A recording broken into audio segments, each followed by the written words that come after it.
What's up everyone, welcome back to the channel. As you can see bro, I need to start doing more Android phones. I've been talking so much about iPhones, and today we're talking about none other than honestly one of my favorite phone lines ever created. I know they're kind of in a rocky space right now, but the Google Pixel line that kind of stemmed from the Nexus line are one of my favorite Android phone lineups ever, and it was kind of a blessing when Google actually reached out to me and actually wanted to send me a phone, which was kind of weird because I used to use their phones before I even got them for free. Kind of a weird flex, I understand, but we're going to be talking about the original Google Pixel, and this thing, if you guys know, came out right after the Nexus 6P, and I thought the Nexus 6P was probably one of the best phones at the time, and I thought it looked so cool.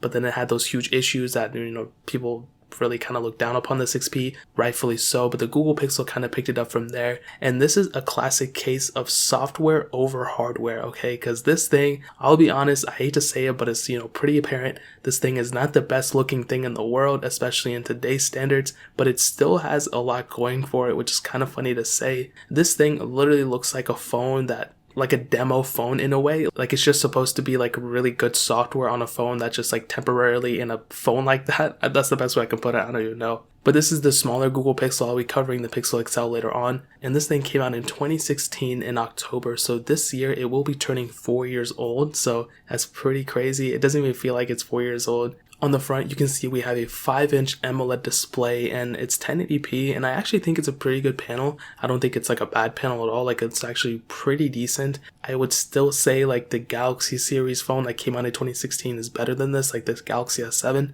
That definitely has a better looking screen than this, but I think it's pretty good for what it is and what it brought, so I kind of want to leave it at there. It's pretty average, but it's not bad. However, what I will say is that the surrounding area of the phone, and that's what kind of gives it the, the appearance that it might not be as good as it is, because, it's kind of like having a really amazing a meal or something like that, or amazing dinner, but it looks really bad. I don't know how to explain it, but the bezel around the display is just not the best looking thing for this phone. It has a 69% screen to body ratio, which is so crazy. There's so much bezel on this thing, and there's really no need for the bezel at all. There's no home buttons, there's no front facing speakers, there's really no reason to have this much bezel on it. So that's probably the worst thing about this phone. I've had the black one, I've had the white one, I've had many versions of this Google Pixel. I've had so many Google Pixels. I have kind of stemmed down to the black one. I kind of like this one more, but if you like the white one, you got that ability as well. It looks like the Moto G2. If you guys remember that phone, it literally looks just like that one. What's really cool is we have USB Type-C on this phone as well as a headphone jack, so that's awesome. On the back, you have this kind of glass back on the top third of it, and then the rest is just this aluminum build.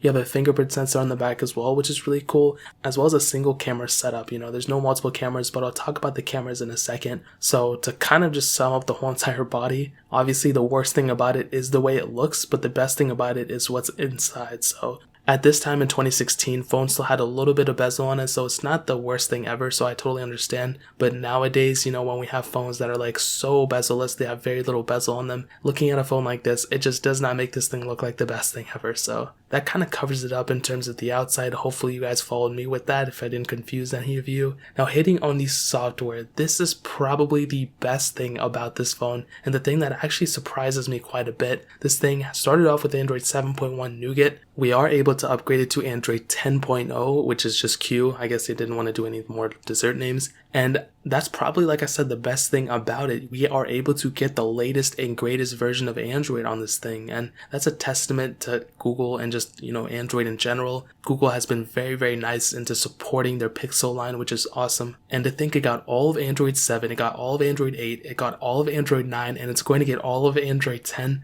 That's pretty insane, man, to be honest. And sadly, though, it's probably stopping at Android 10. I don't think it's going to go any further than that, but it's completely okay. By the way, my voice is kind of hoarse because I have. But in terms of software, you're going to be set even after it's done being supported by stock software, because here's the thing. This thing has so many people using it even now, and there's such a huge development community behind it that there's going to be a ton of people having support for this thing. I mean, first of all, it's the first of its lineup. It's the first Google Pixel, but on top of that, it's the, the bread and butter of the rest of the Pixel line. It's stock Android. There's not too many bells and whistles with it, which is a good thing and a bad thing. And because of that, because there's such a huge demand for this phone still, people are going to be developing for this phone like crazy. People are still developing ROMs for the Nexus 4 and the good Nexus 6 and phones like that. So, I'm kind of happy to say that. So this phone, without a doubt, will definitely still suffice. Don't think you're going to get it and it's going to be outdated or anything like that. It's probably going to get security updates here and there as well. So in terms of software, you're going to be set, so don't even worry about it.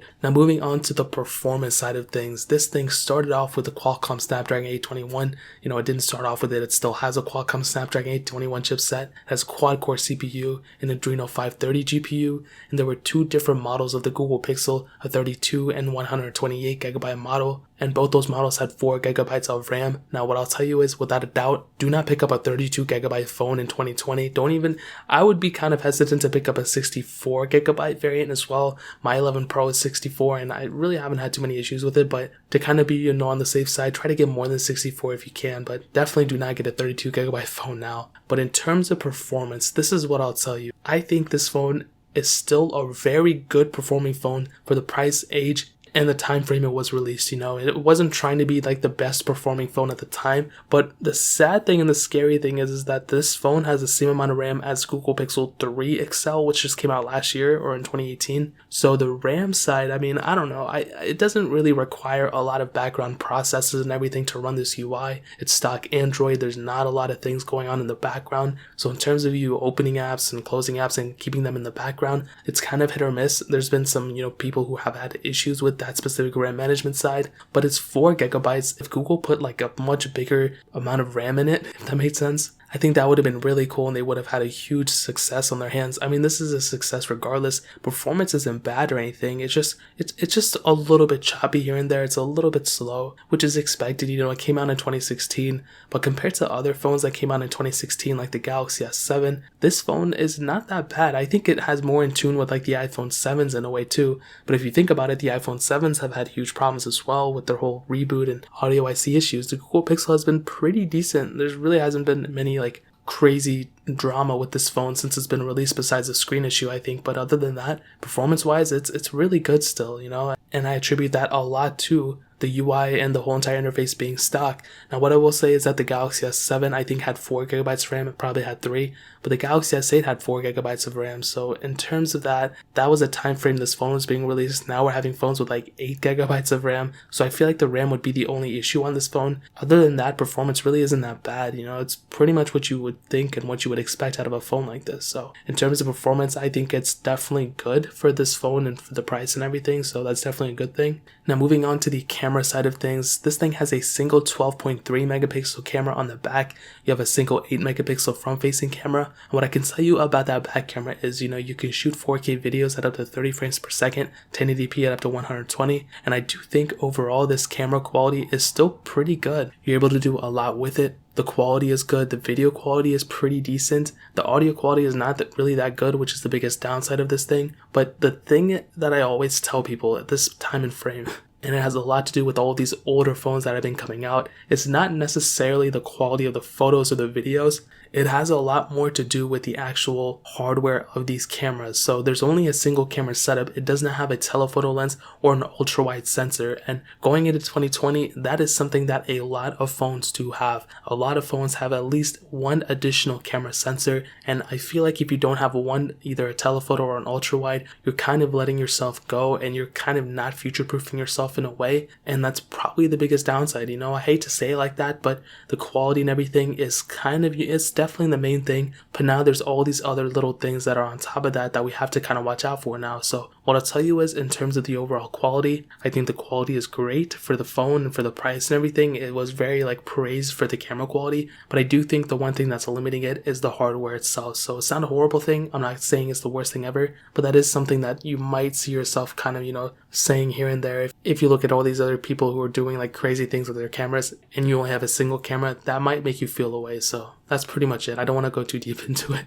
Now ending it off with the battery life, this thing has a 2770 milliamp hour battery, and I think it's a pretty good battery life, for the time being of this phone. However, this battery has degraded a little bit. It's not a crazy amount, but it has degraded at the end of the day, and I do think it's probably at 85% or 90% of what it used to be, which is actually not bad. So I'll tell you, the battery life is pretty average at the end of the day. It's not horrible, it's not bad, it's not great either, so it's in the middle. You will probably have to charge it by the end of the day though, because it is kind of a smaller size battery, but this phone doesn't require the most amount of power to run On top of that, it doesn't have a humongous screen to power either, so I think battery life is pretty average. Its standby time is not really that great for some reason, but I think at the end of the day, it'll probably get you through a day, but you'll probably be pushing it towards that, so at least on my specific unit. So to kind of sum up this video and to answer the question, is the Google Pixel, the original one, still worth it in 2020? This is how I would tell you. I think this phone, if you have to go this far deep into it,